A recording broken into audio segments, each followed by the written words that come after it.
Hello दोस्तों, मैं रवि रंजन राज Rajesh institute में आप सभी का स्वागत करते हैं।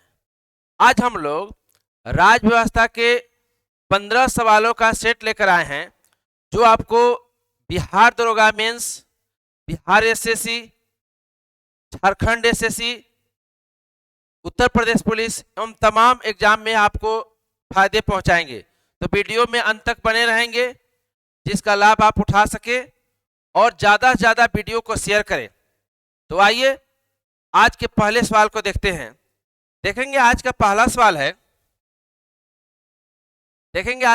सवाल है निम्नलिखित में से किस अनुच्छेद नहीं होगा, अनुसूची में केंद्र राज्य के बीच शक्तियों का विभाजन हुआ है।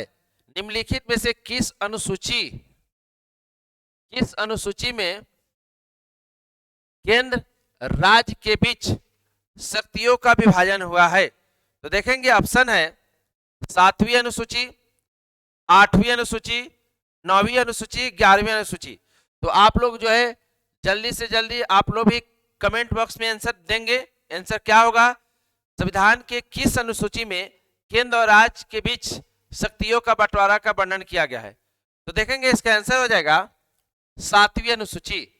देखेंगे 7वीं अनुसूची में केंद्र और राज्य के बीच शक्तियों का बंटवारा किया गया है 3 लिस्ट के माध्यम से। देखेंगे 7वीं अनुसूची में 3 लिस्ट का वर्णन किया गया है। संघ सूची, जिसे यूनियन लिस्ट के नाम से जाना जाता है, संघ सूची, राज्य सूची और समवर्ती सूची। 3 लिस्ट का वर्णन है। देखेंगे संघ सूची, जिसमें वर्तमान में गणना के दृष्टि से 98 विषय वर्णित है, जिस पर कानून बनाने का अधिकार सिर्फ और सिर्फ केंद्र सरकार को। संघ सूची, यूनियन लिस्ट, देखेंगे यूनियन लिस्ट में जो विषय वर्णित है उस पर कानून बनाने का अधिकार केंद्र सरकार को है। राज्य सूची, जिसमें गणना की दृष्टि से वर्तमान में 59 विषय है, जिस पर कानून बनाने का अधिकार राज्य सरकार को है। और समवर्ती सूची, जिसमें गणना की दृष्टि से वर्तमान में 52 विषय है, जिस पर कानून बनाने का अधिकार केंद्र और राज्य दोनों को है। लेकिन जब समवर्ती सूची में वर्णित विषय पर केंद्र और राज्य दोनों कानून बनाते हैं तो टकराव की स्थिति में केंद्र के द्वारा बनाया गया कानून प्रभावी माना जाता है। देखेंगे समवर्ती सूची, यह जो है ऑस्ट्रेलिया से लिया गया है। आइए ऑप्शन को देखते हैं।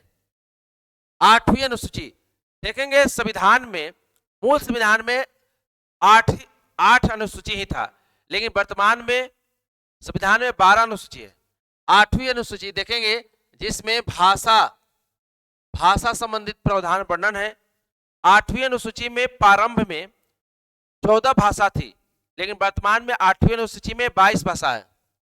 9वीं अनुसूची देखेंगे, 9 शेड्यूल को प्रथम संविधान संशोधन के द्वारा 1951 में जोड़ा गया, जिसमें भूमि से संबंधित विषय वर्णित है।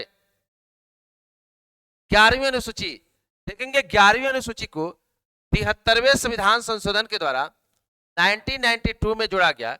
इसका विषय क्या है? तो स्थानीय स्वशासन,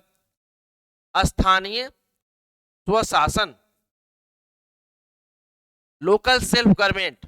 तो आइए आज के अगले सवाल को देखते हैं।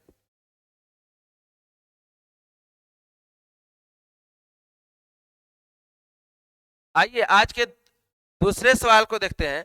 दूसरा नंबर सवाल है, भाषा के आधार पर गठित होने वाला पहला राज्य निम्न में से कौन है?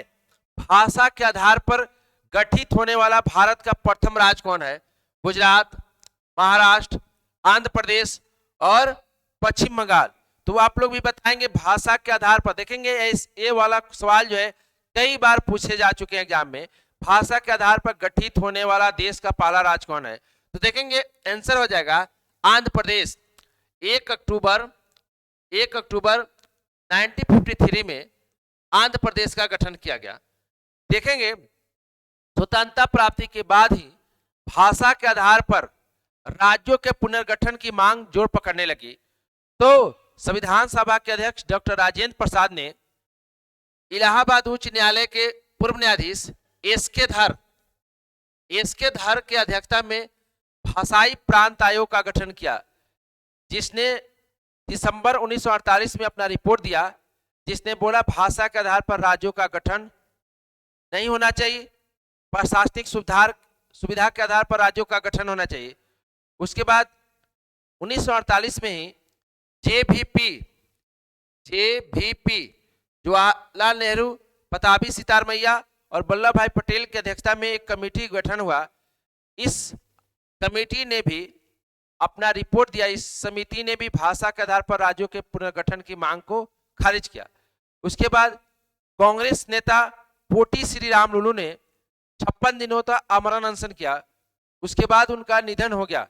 निधन होने के बाद तत्कालीन प्रधानमंत्री पंडित जवाहरलाल नेहरू ने भाषा के आधार पर आंध्र प्रदेश के गठित होने की घोषणा किया, जिसका गठन 1 अक्टूबर 1953 में आंध्र प्रदेश का भाषा के आधार पर गठन हुआ। देखेंगे 1953 में ही फजल अली की अध्यक्षता में राज्य पुनर्गठन आयोग का गठन हुआ, जिसने 1955 में अपना रिपोर्ट दिया। इस समिति ने भी भाषा के आधार पर राज्यों के पुनर्गठन की मांग को खारिज किया। इसने प्रशासनिक सुविधा के आधार पर राज्यों के गठन की सिफारिश की। 1956 में भारतीय संसद ने राज्य पुनर्गठन अधिनियम पारित किया, जिसके तहत राज्य पुनर्गठन अधिनियम, देखेंगे राज्य पुनर्गठन अधिनियम संसद से जो है 1956 में पारित हुआ, जिसके तहत 14 राज्य और 6 केंद्र शासित प्रदेश का गठन किया गया। लेकिन वर्तमान में भारत में 28 राज्य और 8 केंद्र शासित प्रदेश हैं। तो आइए आज के तीसरे सवाल को देखते हैं। देखेंगे आज का तीसरा नंबर सवाल है, निम्नलिखित में से किस समिति के सुझाव पर नागरिकता संशोधन विधेयक 2003 पारित किया गया? किस समिति के अनुशंसा पर नागरिकता संशोधन विधेयक 2003 पारित किया गया? प्रणब मुखर्जी समिति, लक्ष्मी मल सिंघवी समिति, विवेक देवराय समिति, पनगड़िया समिति। तो देखेंगे आंसर हो जाएगा लक्ष्मी मल सिंघवी समिति। लक्ष्मी मल सिंघवी समिति के सिफारिश पर ही भारत में 16 देशों को दोहरी नागरिकता प्रदान किया गया। लक्ष्मी मल सिंघवी समिति ने जो रिपोर्ट दिया था, उस पर अध्ययन करने के लिए, जांच करने के लिए संसदीय समिति प्रणब मुखर्जी की अध्यक्षता में गठित की गई थी। इस समिति ने भी सिफारिश किया। उसके बाद भारत में 16 देशों को दोहरी नागरिकता प्रदान किया गया। देखेंगे एलएम सिंघवी समिति के ही अनुशंसा पर भारत में प्रवासी भारतीय दिवस 2003 से मनाया जा रहा है। 9 जनवरी को भारत में प्रवासी भारतीय दिवस मनाया जाता है। आइए आते हैं अगले सवाल पर। संविधान सभा द्वारा किसकी अध्यक्षता में मूल अधिकार पर परामर्श हेतु एक समिति का गठन किया गया था? किसकी अध्यक्षता में मूल अधिकार पर परामर्श हेतु एक समिति का गठन किया गया था? जेबी कृपलानी, वल्लभ भाई पटेल, भीमराव अंबेडकर, एनी बेसेंट। तो आप लोग भी आंसर बताएंगे संविधान सभा में किसकी अध्यक्षता में मूल अधिकार पर विचार करने के लिए, परामर्श के लिए समिति गठन किया गया था? तो देखेंगे आंसर हो जाएगा सरदार वल्लभ भाई पटेल। सरदार वल्लभ भाई पटेल की अध्यक्षता में कमेटी गठन किया गया था, जिसके अध्यक्ष सरदार वल्लभ भाई पटेल थे। और इस समिति के एक उप समिति था जिसमें जेबी कृपलानी थे। मौलिक अधिकार के लिए जो समिति गठन हुआ था, उसके अध्यक्ष सरदार वल्लभ भाई पटेल थे और उसके एक उप समिति था जिसका अध्यक्ष जेबी कृपलानी थे।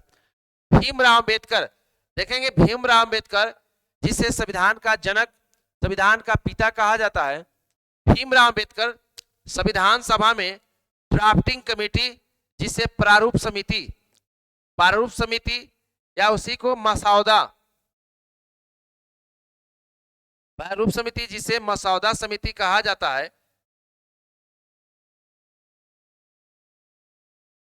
मसौदा मसौदा समिति, उसी को पांडुलेखन पांडुलेखन पांडुलेखन समिति के अध्यक्ष भीमराव अंबेडकर थे। ठीक है, तो आइए आज के अगले सवाल को देखते हैं। निम्न में से कौन सा अनुच्छेद 14 वर्ष से कम आयु वर्ग के बालकों को 14 वर्ष से कम उम्र के बालकों को खतरनाक काम में नियोजन को प्रतिबंधित करता है? ऑप्शन अनुच्छेद 23, अनुच्छेद 24, अनुच्छेद 21, अनुच्छेद 20। तो देखेंगे इसका आंसर क्या होगा। तो इसका आंसर हो जाएगा अनुच्छेद 24। देखेंगे अनुच्छेद 23, 24 जिसे शोषण के विरुद्ध अधिकार कहते हैं। तो अनुच्छेद 24 में कहा गया है कि 14 वर्ष से कम उम्र के बच्चों को किसी खतरनाक काम में नहीं लगाएंगे। 14 वर्ष से कम उम्र के बच्चों को खतरनाक कामों में प्रतिबंधित किया गया है। अनुच्छेद 23 देखेंगे, अनुच्छेद 23 में बलात्श्रम, बेगारी, बधुआ मजदूरी,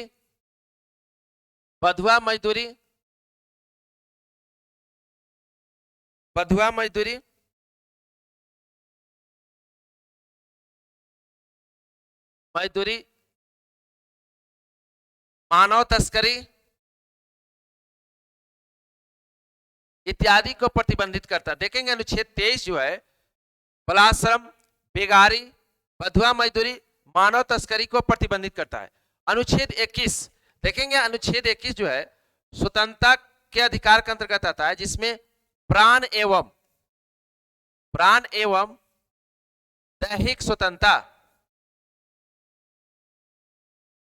स्वतंत्रता का वर्णन करता है, जिसे जीवन जीने का स्वतंत्रता भी कहा जाता है। 21 देखेंगे अनुच्छेद 20 दोष सिद्धि के संबंध में संरक्षण, दोष सिद्धि के संबंध में संरक्षण, दोष सिद्धि के संबंध में संरक्षण का प्रावधान करता है। तो आइए आज के 6 नंबर सवाल को देखते हैं। स्वच्छ जल पीने का अधिकार वर्णित है, स्वच्छ जल पीने का अधिकार वर्णित है अनुच्छेद 19, अनुच्छेद 20, अनुच्छेद 21, अनुच्छेद 22। तो आप लोग भी कमेंट बॉक्स में जवाब देंगे स्वच्छ जल पीने का अधिकार कौन सा अनुच्छेद देता है। देखेंगे इसका आंसर हो जाएगा अनुच्छेद 21। अनुच्छेद 21 जिसे प्राण एवं दैहिक स्वतंत्रता कहते हैं, अनुच्छेद 21 जिसे जीवन जीने का अधिकार कहते हैं। अनुच्छेद 21 के तहत ही भारत में प्रत्येक व्यक्ति को स्वच्छ जल पीने का अधिकार देता है, स्वच्छ भोजन करने का अधिकार देता है, स्वच्छ वातावरण में रहने का अधिकार देता है। अनुच्छेद 21 जो है भारत के प्रत्येक व्यक्ति को मान सम्मान के साथ जीने का अधिकार देता है।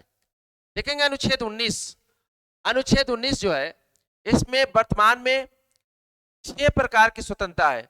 वाक एवं अभिव्यक्ति की स्वतंत्रता, शांतिपूर्ण सभा एवं सम्मेलन की स्वतंत्रता, संघ एवं संगठन बनाने की स्वतंत्रता, भारत में कहीं भी कभी भी आने जाने की स्वतंत्रता, भारत में अस्थायी निवास की स्वतंत्रता और अपने मनपसंद के रोजगार चुनने का स्वतंत्रता।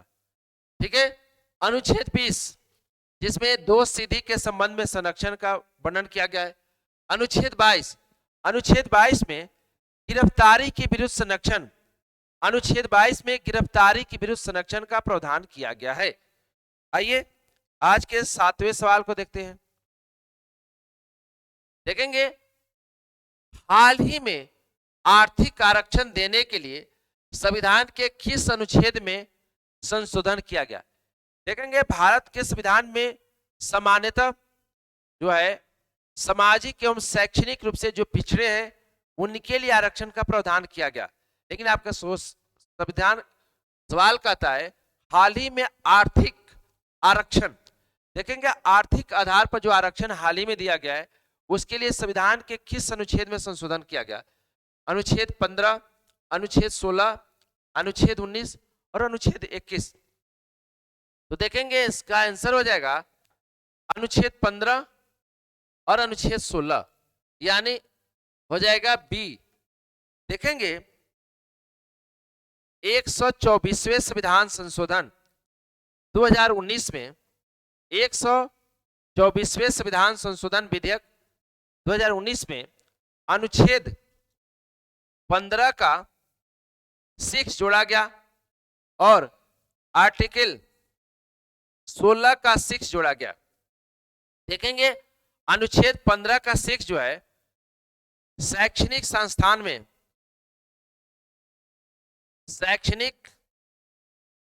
संस्थान में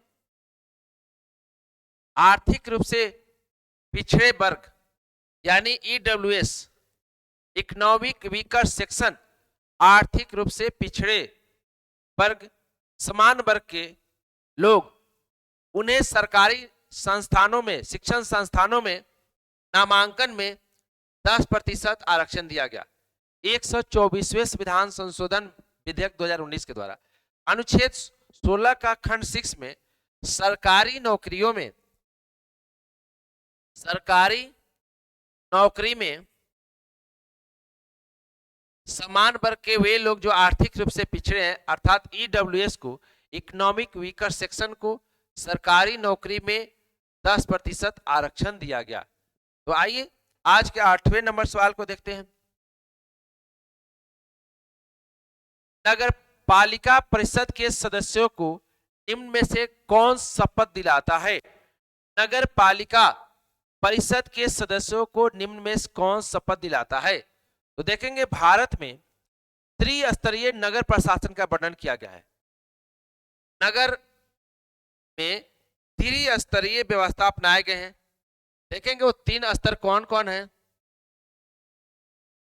नगर पंचायत, नगर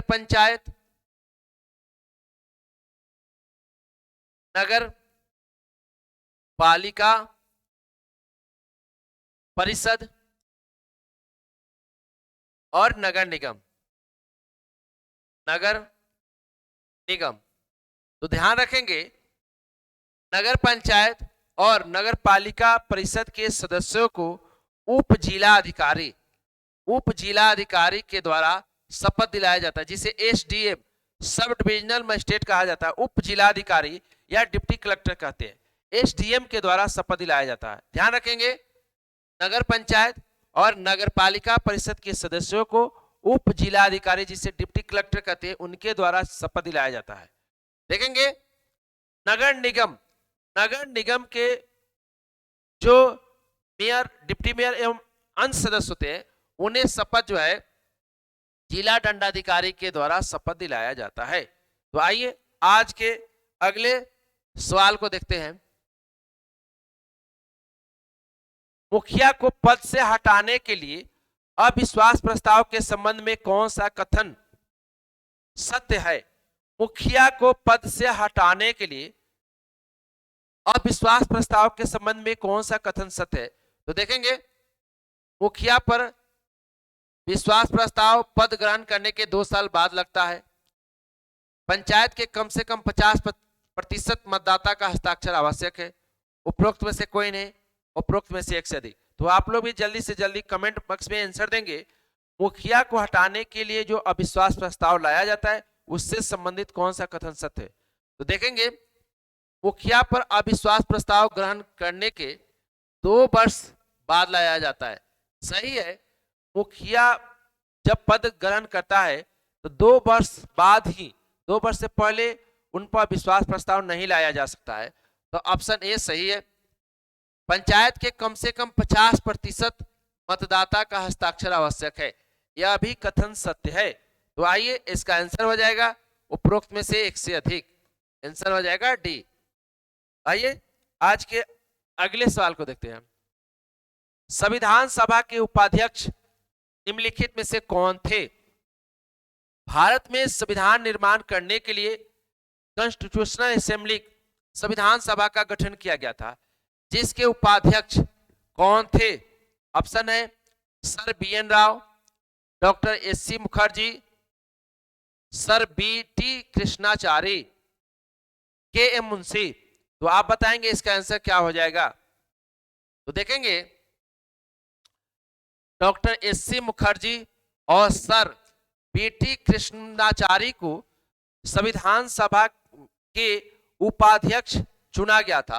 तो आंसर हो जाएगा बी एंड सी, यानी ऑप्शन हो जाएगा बी। देखेंगे सर बी एन राव जो थे संविधान सभा के संवैधानिक सलाहकार थे। संवैधानिक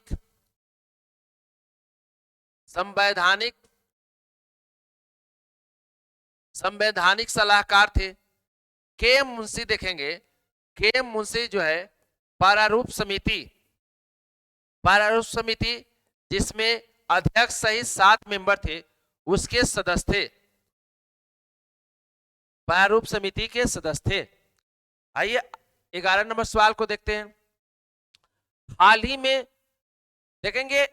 हाल ही में समान नागरिक संहिता के मुद्दे को लेकर भारतीय संविधान में वर्णित नीति निर्देशक तत्व के किस अनुच्छेद में राष्ट्रीय स्तर पर व्यवहारिक प्रयोग की बातें जोरों पर है? समान नागरिक संहिता अनुच्छेद 42, अनुच्छेद 44, अनुच्छेद 46 और अनुच्छेद 47। देखेंगे यह सवाल जो है जितने भी एग्जाम देने वाले हैं सबके लिए वीवीआई है। देखेंगे यूसीसी अभी चर्चा में है, यूसीसी यूनिफॉर्म सिविल कोड अभी चर्चा में है। और आप लोग कमेंट बॉक्स में आंसर देंगे जो भारत का पहला राज्य, आजादी के बाद देश का पहला राज्य कौन है जहां पर यूसीसी विधेयक पारित किया गया है। तो आप लोग जल्दी से जल्दी कमेंट बॉक्स में आंसर देंगे। देखेंगे पूछ रहा है किस अनुच्छेद के राष्ट्रीय स्तर पर व्यवहारिक प्रयोग की बातें जोरों पर है। तो देखेंगे इसका अनुच्छेद हो जाएगा 44। यूसीसी का वर्णन संविधान के अनुच्छेद 44 में है, यूनिफॉर्म सिविल कोड जिसे समान नागरिक संहिता कहते हैं। तो देखेंगे समान नागरिक संहिता है क्या? तो देखेंगे भारत में जो विभिन्न धर्म के लोग हैं, हिंदू हो, मुस्लिम हो, सिख हो, ईसाई हो, सारे लोगों को अपने धर्म के अनुसार, अपने रीति रिवाज के अनुसार पर्सनल छूट दिए गए हैं, जैसे विवाह कानून, उत्तराधिकार कानून, तलाक कानून। तो अनुच्छेद 44 में कहा गया है कि राज्य जो है सबके लिए यूनिफॉर्म सिविल कोड लागू करेगा, यानी समान नागरिक संहिता लागू करेगा, जिससे विवाह कानून, उत्तराधिकार कानून, तलाक कानून जो है सभी जो है सबके लिए एक किया जा सके। तो देखेंगे देश में एकमात्र राज्य गोवा है जहां आजादी से पहले से लागू है, यानी पुर्तगाली जब वहां पर शासन कर रहे थे तब से वहां पर लागू है। अभी हाल ही में अर्थात 2024 में देश का पहला राज्य उत्तराखंड बना, जो आजादी के बाद यूसीसी यूनिफॉर्म सिविल कोड को पारित किया। आइए ऑप्शन नंबर ए पर देखते हैं। अनुच्छेद 42 जो है महिलाओं के लिए है। अनुच्छेद 42 जो है राज्य को निर्देश देता है कि राज्य महिलाओं के लिए न्यायोचित एवं मानवोचित दशा उपलब्ध कराएगा और साथ ही साथ महिलाओं के लिए प्रसूति अवकाश उपलब्ध कराएगा। देखेंगे कार्यस्थल पर महिलाओं के लिए, जब महिलाएं कार्यस्थल पर काम करने जाती है उसके लिए न्यायोचित एवं मानवोचित दशा उपलब्ध कराएगा, साथ ही साथ महिलाओं को प्रसूति अवकाश उपलब्ध कराएगा। देखेंगे 2017 में संशोधन करके महिलाओं के लिए प्रसूति अवकाश को 26 सप्ताह 12 सप्ताह से बढ़ाकर 26 सप्ताह कर दिया गया है, जो कि सवैतनिक होगा। देखेंगे ऑप्शन सी अनुच्छेद 46। देखेंगे राज्य को निर्देश देता है कि अपने राज्य की सीमा में रहने वाले अनुसूचित जाति और अनुसूचित जनजाति के कल्याण के लिए कार्य करेगा। देखेंगे अनुच्छेद 47। देखेंगे अनुच्छेद 47 में राज्य को निर्देश देता है कि लोक स्वास्थ्य, भूसाहार, जीवन स्तर एवं सार्वजनिक स्थल पर मादक पदार्थों के सेवन एवं बिक्री सेवन एवं बिक्री को प्रतिबंधित करेगा। देखेंगे अनुच्छेद 47 जो है लोक स्वास्थ्य, पोषाहार, जीवन स्तर एवं सार्वजनिक स्थल पर मादक पदार्थों के सेवन एवं बिक्री को प्रतिबंधित करेगा, इसका वर्णन है। आइए आज के 12 नंबर सवाल को देखते हैं। देखेंगे नीचे दिए गए विकल्प में असत कथन को पहचाने। देखेंगे ऑप्शन है ब्रिटेन संसदीय शासन प्रणाली, आयरलैंड नीति निर्देशक तत्व, अमेरिका राष्ट्रपति का निर्वाचक मंडल, दक्षिण अफ्रीका संविधान संशोधन की प्रक्रिया। देखेंगे यह संविधान के स्रोत से संबंधित सवाल है जो आपके विभिन्न सारे एग्जाम में पूछे जाते हैं, तो आप लोग जल्दी से जल्दी बताएंगे। और देखेंगे वीडियो को आप लोग ज्यादा से ज्यादा शेयर करें ताकि आप लोग जो है तमाम जो है जो जीएस के यहाँ पर सीरीज चल रहे हैं उसका आप लोग लाभ ले सके। देखेंगे हमारे यहाँ गोपाल मार्केट में राज इंस्टीट्यूट में बीपीएससी टीचर का भी बैच चल रहे हैं ऑफलाइन ऑनलाइन, तो जो भी बीपीएससी टीचर से संबंधित तैयारी करने वाले लोग हैं आप लोग भी है गोपाल मार्केट के राज इंस्टीट्यूट के ऑफिस में संपर्क कर सकते हैं। देखेंगे इसका आंसर हो जाएगा सी अमेरिका। देखेंगे राष्ट्रपति का निर्वाचक मंडल यह अमेरिका से नहीं लिया गया है, यह आयरलैंड से लिया गया है, आयरलैंड। देखेंगे राष्ट्रपति का पद भले हम लोग अमेरिका से लिए हैं लेकिन राष्ट्रपति का निर्वाचक मंडल जिसे इलेक्टोरल कॉलेज कहा जाता है जिसका वर्णन आर्टिकल 54 में है, यह जो है आयरलैंड से लिया गया है। राष्ट्रपति के निर्वाचन के विधि भी आयरलैंड से लिया गया है। अमेरिका से राष्ट्रपति का पद, मौलिक अधिकार, सर्वोच्च न्यायालय, राष्ट्रपति को पद से हटाने के लिए महाभियोग प्रक्रिया, ये सब जो है अमेरिका से लिया गया। तो आइए आज के 13 नंबर सवाल को देखते हैं। निम्नलिखित में से किस अनुच्छेद में स्त्रियों के लिए प्रसूति अवकाश का वर्णन किया गया है? देखेंगे पिछले ही सवाल में बताए हैं महिलाओं के लिए प्रसूति अवकाश का वर्णन संविधान के आर्टिकल 42 में है। आंसर हो जाएगा ये। देखेंगे अनुच्छेद 45, अनुच्छेद 45 में राज्य को निर्देश दिया गया है कि 0 से 6 पूर्व प्रारंभिक शिक्षा, बच्चा जो है पूर्व प्रारंभिक शिक्षा, बालकों के लिए जो 0 से 6 वर्ष के बच्चे हैं उनके लिए पूर्व प्रारंभिक शिक्षा का व्यवस्था राज्य करेगा। अनुच्छेद 46 जिसमें अनुसूचित जाति अनुसूचित जनजाति के विकास के लिए, अनुसूचित जाति जनजाति के कल्याण के लिए राज्य कानून बनाएगा। अनुच्छेद 40 जिसमें पंचायत के गठन का प्रावधान किया गया है। आइए आज के 14 नंबर सवाल को देखते हैं। 14 नंबर सवाल है निम्नलिखित में से किस अनुच्छेद में वर्णित है कि भारत के उपराष्ट्रपति कार्यवाहक राष्ट्रपति के रूप में काम करेंगे? देखेंगे जब भारत के राष्ट्रपति का निधन हो जाए, भारत के राष्ट्रपति त्यागपत्र दे दे या भारत के राष्ट्रपति को महाभियोग प्रक्रिया के द्वारा हटा दिया जाए तो भारत के उपराष्ट्रपति कार्यवाहक राष्ट्रपति के रूप में कार्य करते हैं, जिसका वर्णन किस आर्टिकल में है? तो ऑप्शन है अनुच्छेद 62, अनुच्छेद 63, अनुच्छेद 64, अनुच्छेद 65। तो देखेंगे इसका आंसर हो जाएगा आर्टिकल 65 में ऐसा बात कहा गया है। देखेंगे अनुच्छेद 64 में कहा गया है भारत के उपराष्ट्रपति राज्यसभा के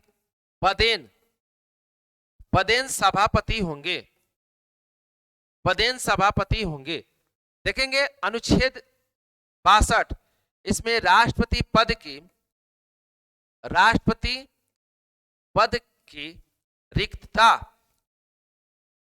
रिक्तता की पूर्ति के विषय में वर्णन किया गया है।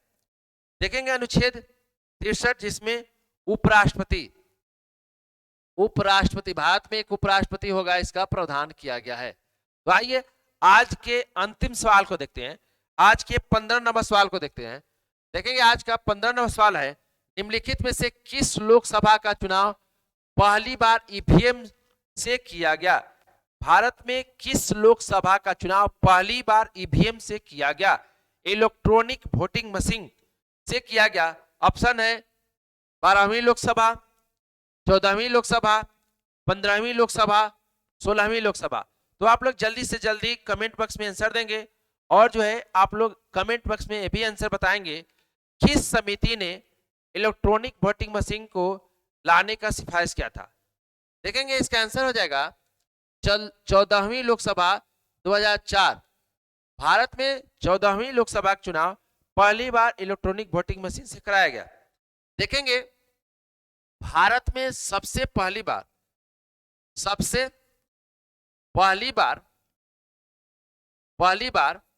1982 में 1982 में प्रायोगिक तौर पर केरल के थरूर विधानसभा में प्रयोग किया गया। देखेंगे इलेक्ट्रॉनिक वोटिंग मशीन का टेस्टिंग के रूप में प्रयोग के तौर पर केरल के थरूर विधानसभा में 1982 में इसका प्रयोग किया गया था। उसके बाद देखेंगे प्रायोगिक तौर पर दिल्ली, राजस्थान के विधानसभा चुनाव में भी कुछ विधानसभा में कराया गया था कुछ बूथ पर। लेकिन पहली बार 1999 में पहली बार गोवा विधानसभा का संपूर्ण चुनाव ईवीएम से कराया गया था। 1999 में गोवा विधानसभा का संपूर्ण चुनाव ईवीएम से कराया गया था और पूरे भारत में संपूर्ण भारत में ईवीएम से इलेक्ट्रॉनिक वोटिंग मशीन से चुनाव 2004 में 14वीं लोकसभा का चुनाव कराया गया था। देखेंगे हम आपसे पूछे थे, कमेंट बॉक्स में आंसर देंगे किस समिति ने ईवीएम को लाने का इलेक्ट्रॉनिक वोटिंग मशीन का प्रयोग करने का सिफारिश किया था। तो देखेंगे दिनेश गोस्वामी समिति फोटोयुक्त पहचान पत्र और इलेक्ट्रॉनिक वोटिंग मशीन लाने का सिफारिश किया था। तो इस प्रकार से आज के जो है 15 सवालों के सेट को हम लोग देखे। फिर अगले क्लास में फिर आज व्यवस्था के महत्वपूर्ण जो है 15 सवालों का जो हम लोग सेट प्रैक्टिस करेंगे, जो आपको बिहार दरोगा मेंस या बिहार एसएससी या झारखंड एसएससी एवं तमाम जनरल कॉम्पिटिशन या रेलवे हो या बीपीएससी टीचर सभी एग्जाम के लिए लाभदायक होंगे। तो आज के वीडियो में इतना ही, धन्यवाद।